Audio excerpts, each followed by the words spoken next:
So I really need feedback from people. A lot of people watch this video and only one person commented. I think they misunderstood me, and it's probably from my lack of clarity. So I'm going to try to clarify what I was saying and see. So feedback is wanted, please, but detailed feedback. Where I miscommunicated is what it would be helpful for me. So here goes. I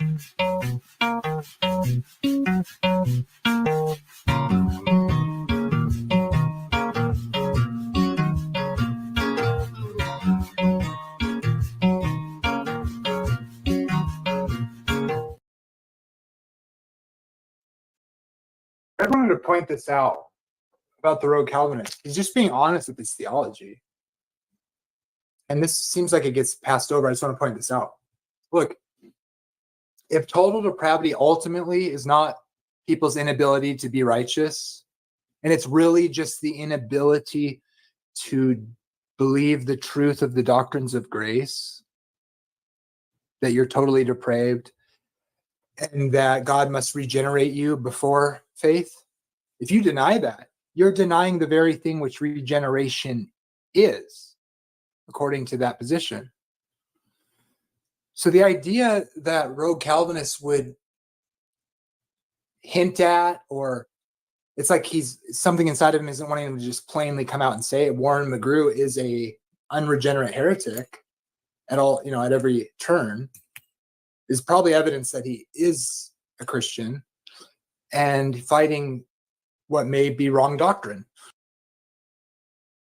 Okay, so I'm saying that it's a good sign that the Rogue Calvinist isn't just constantly saying idol killer isn't a regenerate Christian at every turn. He shouldn't say that because it's not true.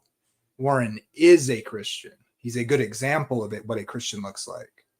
And I was saying that during the debate, although he did say it at times, indirectly, and I think at sometimes directly, and then of course after the debate and explaining himself, he does say that sort of thing, which I'm saying is kind of consistent with what he believes, what the Calvinist claim is.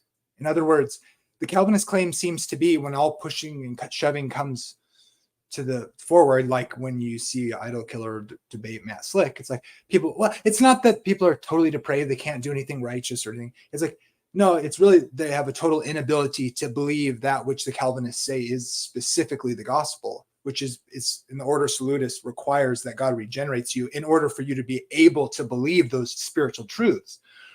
And according to the Calvinists, that spiritual truth is that, all the things that come along with their distinctives, namely that, accepting and, bowing to the idea that basically God determines everything, and your acceptance of that is the regenerative power of God to make you believe that. You couldn't believe it before. But when you come to the truth and know that you're saved as a Calvinist, is that God makes you realize that he's in charge of everything, and the only thing good you can do is believe the spiritual truth. And so when I said that, I wasn't saying, I don't think Warren McGrew is not regenerated. I know he's regenerated. I know him by his fruit. But to a Calvinist, to deny those spiritual truths, to them, you're obviously not regenerated. And so when I was suggesting that he's the truth, the proof that he might be a Christian isn't the proof that Warren might be a Christian. The proof is that the fact that Rogue Calvinist wasn't just plainly saying Warren isn't a Christian during the debate, and he was being nice. I'm saying idol killer has become justified as a Christian, and the bad doctrine that he's fighting is his own doctrine that's telling him Warren McGrew isn't a Christian, but he knows better in his heart. And so there's a little bit of tension there. Or maybe it's just pious fraud. I mean, I don't know. I'm trying to be honest about what it looks like. But then when you come back to thinking through your theology, it's like he's going to come out. I mean, I'm saying that's kind of just honest. Like, if you actually believe the Calvinist doctrine, Warren McGrew isn't regenerated.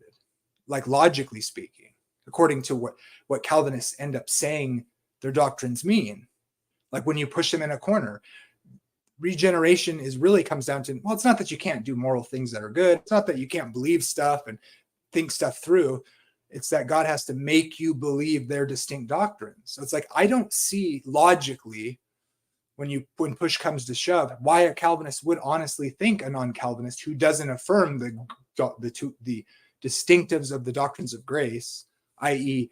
the deterministic worldview of Tulip, if that is this, I mean, that seems like so much the core of what they think is regeneration, to come to those beliefs.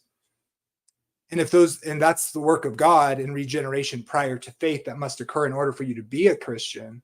If you disagree with all those distinctives, how could it be that you are regenerate? So that's what I'm saying. Does that help? Let me know. I know Warren McGrew is a Christian because I know them by their fruits. So if that was misunderstood, let me know.